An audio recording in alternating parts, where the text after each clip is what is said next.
जमानत पार्क का स्टेटस कैसे मिला, कौन किस जज का फ्रंट मैन है और किसने कितना पैसा अंदर किया, कौन किस जज की वजह से अरबों रुपए के कागजी प्रोजेक्ट चंद माह में लेके गया। इसके साथ साथ और बहुत सारे होशरबा इंकशाफात सामने आए हैं। साबिक वजीर आला चौधरी परवेज लाही के प्रिंसिपल सेक्रेटरी जो इन दिनों गिरफ्तार हैं, मोहम्मद खान भट्टी की मंजरे आम पर आने वाली एक वीडियो में, जिसमें बहुत सारी चीज़ें जो हैं वो सामने आ चुकी हैं। ये बयान जो कि मुबैना तौर पे देखा जा सकता है कि ये शायद उनकी गिरफ्तारी के बाद का बयान है, जिसमें वो ये बता रहे हैं कि सुप्रीम कोर्ट के चीफ जस्टिस उमर अताब बंदयाल जो हैं इनको मैनेज नहीं किया जा सकता और ना ही ऐसा कोई कर सकता है। इसके साथ साथ वो ये ज़रूर बताते हैं कि सुप्रीम कोर्ट में मैनेज कौन कर रहा है। वो सुप्रीम कोर्ट के मोअज़्ज़ज़ जज साहिबान का नाम लेते हैं और इसमें जस्टिस मुज़ाहिर अली अकबर नकवी, चूँकि जस्टिस मुज़ाहिर अली अकबर नकवी की खुद चौधरी परवेज़ लाही के साथ एक ऑडियो जो है वो मंजर आम पर आ चुकी है, लेकिन इसके साथ वो ये बताते हैं कि उन्होंने ज़िम्मेदारी उठाई है और सुप्रीम कोर्ट के दो मोअज़्ज़ज़ जजेस के नाम लेकर वो कहते हैं कि इनकी ज़िम्मेदारी जो है उन्होंने उठाई हुई है। और मैं आपको बताता चलूँ कि ये वो जजेस हैं जिनके बारे में हुकूमत खुद तहरीरी तौर पे सुप्रीम कोर्ट में एतराज़ भी कर चुकी है कि ये जजेस जो हैं वो पीडीएम के जो केसेस हैं उनकी समाअत ना करें। इसके अलावा मैं आपको बताता चलूँ कि मौजूदा जो ये वीडियो जो मंजर आम पर आई है, जो कि इस वक्त सोशल मीडिया पे बहुत वायरल है, इसमें ये भी मोहम्मद खान भट्टी बता रहे हैं कि जस्टिस मुज़ाहिर अली अकबर नकवी के फ्रंट मैन कौन है। उनका ये कहना है कि मुबैना तौर पे उनके दो साहबजादे जो हैं वो उनके फ्रंट मैन हैं और वो दावा ये करते हैं कि ये दिन रात 24 घंटे जो है वो करप्शन में मुलव्वस हैं। उनके बेटों के बारे में कहा जा रहा है कि वो करप्शन में मुलव्वस हैं और बहुत सारा पैसा जो है वो इकट्ठा किया जा रहा है। इसी तरह ट्रांसफर पोस्टिंग भी उनकी मर्जी से करवाई की जाती थी और बहुत सारे प्रोजेक्ट्स जो हैं वो उनकी मर्जी से दिए जा रहे थे। वो बहुत सारी करप्शन जो है वो उसमें मुलव्वस रहे हैं और उनके काम जो है वो ना रुकवाने की हदायत भी दी गई। ये हदायत कौन दे रहा था? डेफिनेटली वो जिनके प्रिंसिपल सेक्रेटरी थे वहां से ही वो हदायत ले रहे थे। तो ये उसी तरफ इशारा है। जबकि इसी तरह यहाँ उनके सामने जो शख्स बैठा है, उसकी वीडियो तो नहीं है लेकिन आवाज़ आती है, तो वो उनसे पूछते हैं कि लाहौर हाई कोर्ट को आप कैसे मैनेज करते हैं। तो इस वीडियो में वो तीन मोअज़्ज़ज़ जजेस जो हैं लाहौर हाई कोर्ट के सिटिंग जजेस जो हैं उनके नाम लेते हैं कि इनके साथ उनके दरीना मरासम है, यानी कि अच्छे ताल्लुकात हैं और उसकी वजूहात भी बता रहे हैं कि किस तरह से वो ताल्लुकात हैं, तो वो उनके जरिए भी मैनेज करते थे। लेकिन इसके साथ साथ अली अफजल शाही साहब का नाम भी जो है वो सामने आता है। ये अली अफजल शाही साहब जो हैं वो साबिक स्पीकर पंजाब सदरी अफजल शाही साहब के साहबजादे हैं, जो कि गुज़िश्ता जो असम्बली है इसमें ज़िमनी इंतखाबात में कामयाब हुए थे।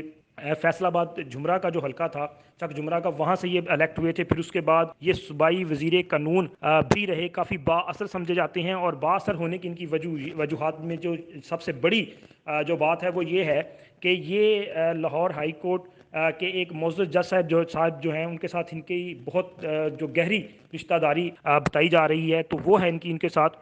तो ये बताते हैं कि इसके बाद अली अफजल शाही साहब की एंट्री होती है और फिर वो जो है वो अपने जो करीबी अजीज़ हैं जज साहब, उनके साथ उनकी मुलाकात होती है और बेंच जो हैं वो मैनेज किए जाते हैं।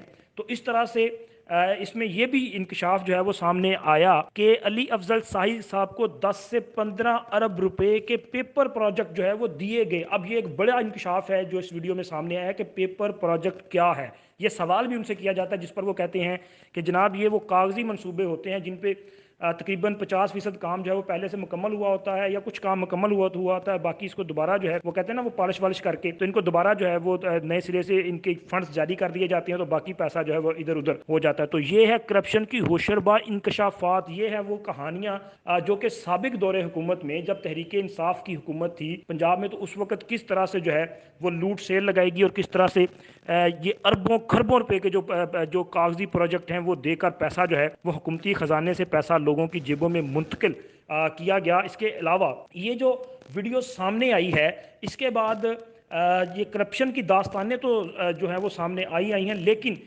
जो हमारी मोअज़्ज़ज़ अदलिया है उस पर भी बहुत सारे जो है वो क्वेश्चन मार्क हो चुके हैं, चूँकि इसमें सिटिंग जजेस जो हैं उनके नाम हैं और इसके साथ साथ मुख्तलिफ केसेस जो कि इन जजेस के पास गए और वहाँ से जो रिलीफ मिला।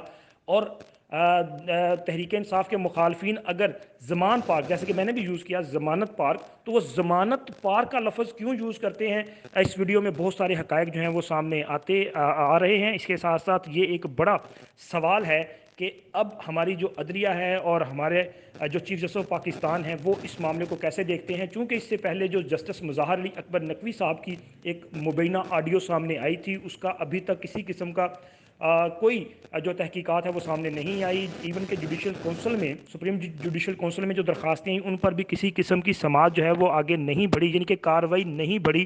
یہ معاملہ جو ہے اس پر خاموشی اختیار کی ہوئی ہے۔ اب نئی ویڈیو جو ہے وہ سامنے آئی ہے، اب اس کے بعد جو ہے وہ عدلیہ کیا ان معاملات کی چھان بین کرے گی، ان کی تہہ تک جائے گی اور اصل حقائق جو ہے وہ سامنے آئیں گے۔ اس کے ساتھ ساتھ میں آپ کو ایک اور بالکل آخر میں ایک خبر جو آپ کے ساتھ شیئر کر دوں کہ ہمارے جو ذرائع ہیں انہوں نے یہ بات کنفرم کی ہے کہ یہ کوئی آخری ویڈیو یا آڈیو نہیں ہے۔ اسی طرح چونکہ محمد خان بھٹی صاحب جو کہ اس وقت اینٹی کرپشن کے مہمان ہیں، تو ایک اطلاعات یہ بھی ہیں کہ وہ شاید وعدہ معاف گواہ بننے کے لیے بھی تیار ہیں۔ انہوں نے بہت سارے انکشافات کیے ہیں۔ اس سے پہلے میں نے اپنے مختلف ویلاگز میں ایک بتایا تھا کہ محمد خان بھٹی صاحب کے انکشافات کی وجہ سے ہی وہ عبدالحی دستی صاحب سے وہ جو کروڑوں روپیہ برآمد ہوا تھا وہ، اور اس کے علاوہ اور بہت کچھ ہے۔ تو یہ جو ابھی ویڈیو جاری ہوئی ہے، یہ اس کو آپ ایک پارٹ سمجھ سکتے ہیں۔ اس کے بعد مزید پارٹس جو ہیں وہ سامنے آئیں گے جس میں اور بہت ساری کرپشن کی جو داستانیں ہیں وہ منظر عام پر آنے جا رہی ہیں۔